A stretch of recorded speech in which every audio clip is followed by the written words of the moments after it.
తులారాశి వారికి ఎలా ఉంటుందండి జూన్ మాసం?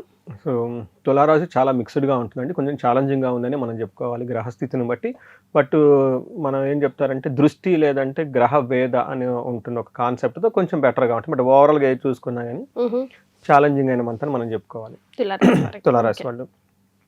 ఇందులో ఫస్ట్ మనం గురుడు ఏదైతే మారుతున్నాడు, ఇప్పటిదాకా 9వ స్థానంలో ఉన్న గురువు 10వ స్థానంగా రావడంతో అంత ఫ్రీగా ఉండదు, కొంచెం ప్రొఫెషనల్, కొంచెం హెవీగా అనిపిస్తుంటుంది. డీటెయిల్స్కి వెళ్ళే ముందు మనము డీటెయిల్స్కి వెళ్ళే ముందు ఫస్ట్ మనం నక్షత్రాలు చూద్దాం. చిత్త 3-4 పాదాలు, స్వాతి 1-2-3-4 పాదాలు, విశాఖ 1-2-3 పాదాలు అంతా ఇందులో ఈ రాశిలో ఉంటారు.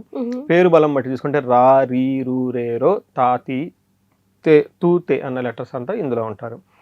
మనం సూక్ష్మ గోచారం, లఘు గోచారం ప్రకారం చూసుకుంటే ఇందులో అన్ని గ్రహాలు కొంచెం ఇబ్బంది పెట్టే విధంగానే ఉన్నాయని గమనించుకోవాలి. బట్ ఇది అందరికీ యాజ్ టీజ్గా అప్లై కాదు, వాళ్ళ ఇండివిజువల్ జాతకాన్ని బట్టి కూడా ఉంటుంది.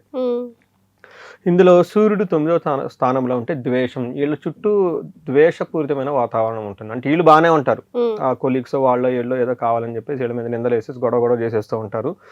7వ స్థానంలో కుజుడు ఉండటంతో కొంచెం శారీరకంగా ఇబ్బందులు ఉంటాయి అని చెప్పుకోవచ్చు.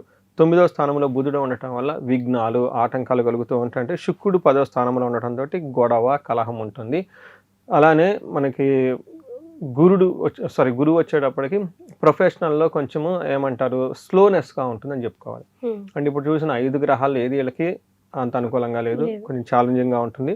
బట్ కొన్ని ఇందులో సూక్ష్మంగా సెన్సిటివ్ కొన్ని బట్స్ ఇఫ్ కండిషన్స్ ఉన్నాయండి, ఆస్పెక్ట్ ఉందా, లేదంటే మనకి వేద ఉందా, విపరీత వేద ఉందని అటు. బట్ ప్రాబ్లమ్స్ అయితే ఉంటాయి కానీ ఇంటెన్సిటీ అనేది మారుతూ ఉంటుంది, అది చెప్పుకోవచ్చు. రెండోది ఏమంటే వాళ్ళ ఇండివిజువల్ జాతకాన్ని కూడా మనం అసెస్ చేసుకోవడం చాలా ఇంపార్టెంట్. బట్ ఇప్పటి వరకు గోచార రీత్యం చాలా టఫ్గా ఉంటుంది, మంత్ ఛాలెంజింగ్గా ఉంటుంది, చాలా కేర్ఫుల్గా ఉండాలని మనం చెప్పుకోవచ్చు.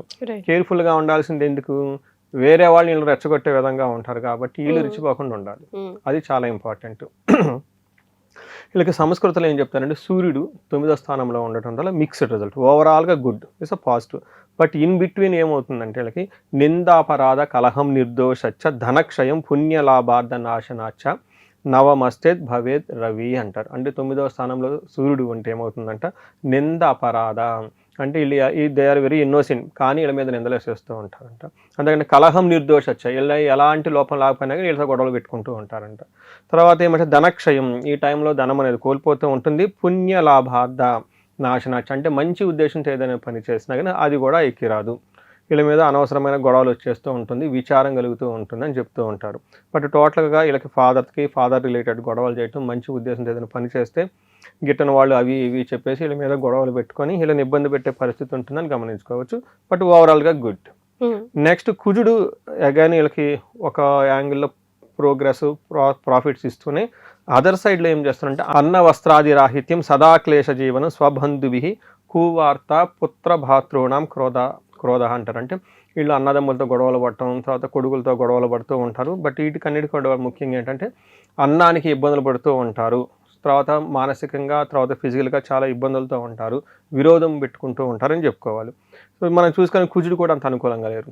నెక్స్ట్ 10వ స్థానంలో శుక్రుడు ఉంటే అక్కడ స్త్రీలకు సంబంధించి బాగా ప్రాబ్లమ్స్ వస్తాయి, మిస్అండర్స్టాండింగ్స్ వస్తాయి, గొడవలు అవుతాయి అని మనం చెప్పుకోవచ్చు.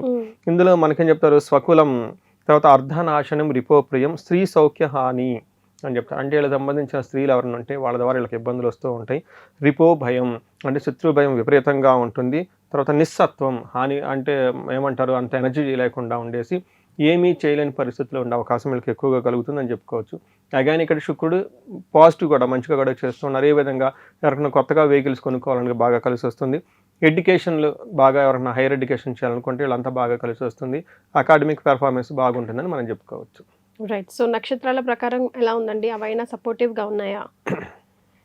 ఆల్మోస్ట్ కొంచెం వీళ్ళకి అగెనెస్ట్గానే ఉన్నాయని చెప్పుకోవచ్చు. ఇందులో చిత్తా నక్షత్రం వాళ్ళకి లాభప్రదంగా ఉంటుంది, షాపింగ్ సైజ్ చేస్తారు, ఇది ఓవరాల్గా పాజిటివ్. బట్ ఇందులో ఛాలెంజింగ్ ఏంటంటే దరిద్రము, దేహపీడనము, పరవాసనము, అంటే అవుట్ స్టేషన్కి వెళ్ళే అవకాశం ఎక్కువగా ఉంటుంది. ఫిజికల్గా హెల్త్ సరిగా ఉండదు, ఫైనాన్షియల్గా ఇబ్బంది ఉంటుందని చూపిస్తుంటుంది.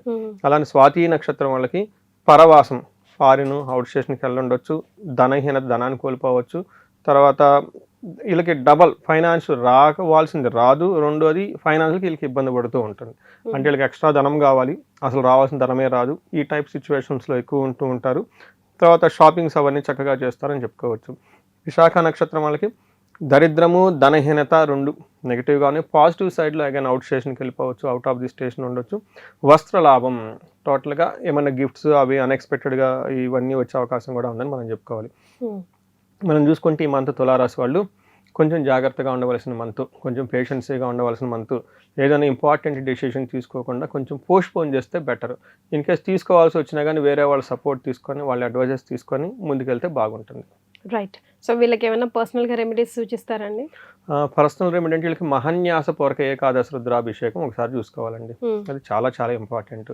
ఎప్పుడైతే ఏకాదశి రుద్రాభిషేకం అది కూడా ఇంటికి పిలిపించుకొని పండితులతో కనుక చేయించుకుని ఇంట్లో దోషం అంతా పోతుంది. ఎప్పుడైతే వేదఘోష చేస్తారో ఆ ఇంట్లో నెగిటివ్ ఎనర్జీ పోయేసి, మనకి శాస్త్రాలు కూడా వివరించారనమాట, ఎక్కడైతే వేదఘోష జరుగుతూ ఉంటుందో అక్కడ అలక్ష్మి ఉండదు అని చెప్తారు. అందుకని వీళ్ళ ఇంట్లో 2 hours 3 hours కంప్లీట్ మహాన్యాసం, చాలా పెద్ద మంత్రం ఉంటుంది అనమాట. ఆల్మోస్ట్ 2 hours 3 hours పూజ ఉంటుంది. ఒక 2 పండితులను పిలిపించుకొని వాళ్ళ చేత చక్కగా పూజలు చేయించుకుంటే బాగుంటుంది. ఇంకా ఏమైనా కనుక చేయగలిగితే కుబేరు పాశుపత అభిషేకం చేయించుకుంటే దానికి ప్యారలల్గా కొంతమంది బ్రాహ్మణులు కుబేరు పాశుపతం మంత్రం చదువుతుంటారు, కొంత మహాన్యాసంతో రుద్రం చదువుతూ ఉంటారు. వాళ్ళకి తెలుస్తుంది, వాళ్ళ చేత చేయించుకుంటే చాలా బాగుంటుంది. ది బెస్ట్ అని మనం చెప్పుకోవచ్చు ఈ టైంలో, ఎందుకంటే ఏ గ్రహం కూడా వీళ్ళకి అనుకూలంగా లేదు కాబట్టి. And for more videos, please subscribe to iDream. Please subscribe to iDream. Please subscribe iDream. And please subscribe to iDream. For more videos, subscribe to iDream. please like, share and subscribe to the channel. Congratulations, iDream. Subscribe to iDream. Subscribe to iDream. So subscribe to iDream Media. iDream ki iDream team andarki huge congratulations. Please subscribe iDream Media. Please subscribe to iDream. Subscribe iDream. Please subscribe to iDream. iDream అంటే నా కళల ఛానల్ను subscribe చేసుకున్న నోరు తిరుగుతలేదు, మీరైతే గంట గుర్తు కొట్టండి. For more such videos, please subscribe to iDream. Subscribe to iDream. Please subscribe to iDream. Please subscribe iDream Media. Please do subscribe to iDream. Please subscribe to iDream Media. For best entertainment and information, please subscribe iDream. And don't forget to subscribe to iDream.